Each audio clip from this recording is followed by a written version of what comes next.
Anda masih bersama kami di Kabar Pagi pemirsa. Kita beralih ke kabar pertama di saat ini, yakni petugas pemadam kebakaran bersama kepolisian berhasil mengevakuasi jasad korban pembunuhan yang dicor di dalam saluran air ruko di kawasan Pulau Gadung, Jakarta Timur.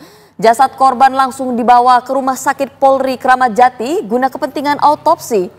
Selain itu, polisi turut mengamankan sejumlah barang bukti. Dengan menggunakan sejumlah alat, petugas pemadam kebakaran berupaya menggali saluran air tempat korban pembunuhan berinisial JS berusia 69 tahun yang dicor di dalam ruko yang terletak di Jalan Pemuda Rawamangun, Pulau Gadung, Jakarta Timur pada Rabu malam. Dalam proses pembongkaran ini, polisi turut menghadirkan pelaku pembunuhan berinisial ZA berusia 35 tahun yang diringkus di kawasan Cipete, Jakarta Selatan pada Rabu sore kemarin. Selain itu, petugas juga mengamankan sejumlah barang bukti, salah satunya yakni alat perkakas berupa cangkul. Diketahui, kejadian bermula saat pelaku menagih gajinya terhadap korban sebesar Rp900.000.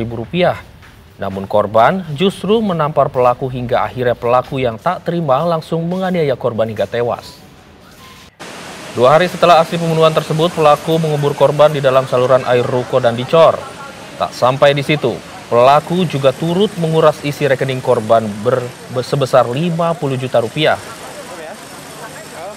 Pelaku mengetahui PIN ATM lantaran dirinya merupakan orang kepercayaan korban.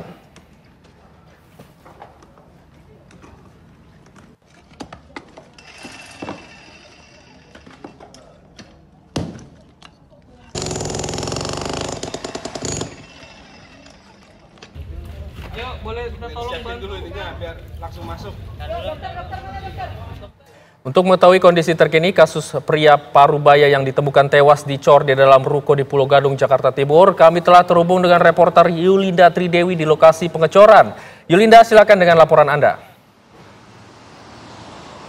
Selamat pagi, Hijul Akbar dan Syahda Yustiza dan juga pemirsa TV One. Betul sekali, saat ini saya sedang berada di lokasi yang merupakan TKP pembunuhan terhadap bos ataupun pemilik dari ruko yang berada di belakang saya ini. Ini merupakan salah satu ruko yang memang sedang direnovasi. Kemudian juga jika bisa kami melihat di sini sudah dipasang garis polisi dari ujung gerbang yang sebelah kanan menuju ke gerbang yang sebelah kiri. Memang ini cukup panjang begitu karena memang jika kami melihat ini di sini sebelah kiri merupakan ruko yang terlihat seperti kantor, kemudian yang di sebelah kanan saya ini merupakan ruko yang mirip seperti gudang seperti itu. Kemudian juga jika kita berbicara mengenai kronologi yang disampaikan oleh Kombes Pol Nicholas Arelipari yang merupakan Kapolres Metro Jakarta Timur ini menyatakan bahwa awal mula dari kejadian ini berawal pada tanggal 16 Februari yang lalu, di mana ini pelaku, maksud kami korban, datang ke lokasi, ke ruko ini untuk mengecek begitu bagaimana kegiatan renovasi di ruko miliknya. Kemudian pada saat yang bersamaan, para pekerja yang merupakan kuli bangunan ini terlihat mogok kerja. Di saat yang sama ini korban langsung marah, sedikit marah.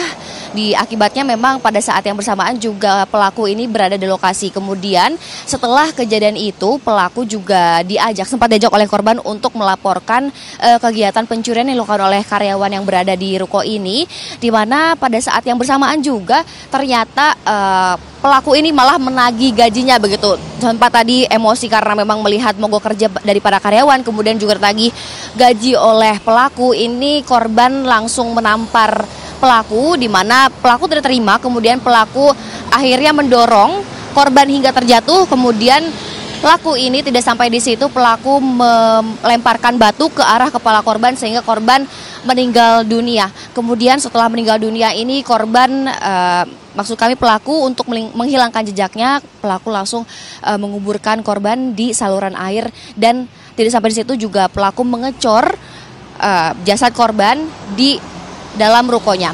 Kemudian tidak sampai di situ juga, ternyata dari pelaku sendiri ini menguras habis isi ATM dari korban, karena memang ternyata pelaku ini merupakan orang kepercayaan korban sehingga pelaku ini mengetahui PIN ATM milik korban. Kemudian untuk saat ini memang setelah dievakuasi semalam, ini dari jenazah sendiri ini dibawa ke RS Polri Kramat Jati untuk dilakukan otopsi. Kemudian juga pelaku sudah diringkus oleh pihak kepolisian yang berinisial, ini pelakunya ZA berusia 35 tahun yang merupakan seorang kuli bangunan di ruko milik korban. Sementara Syahda dan Hijul, kembali ke Anda.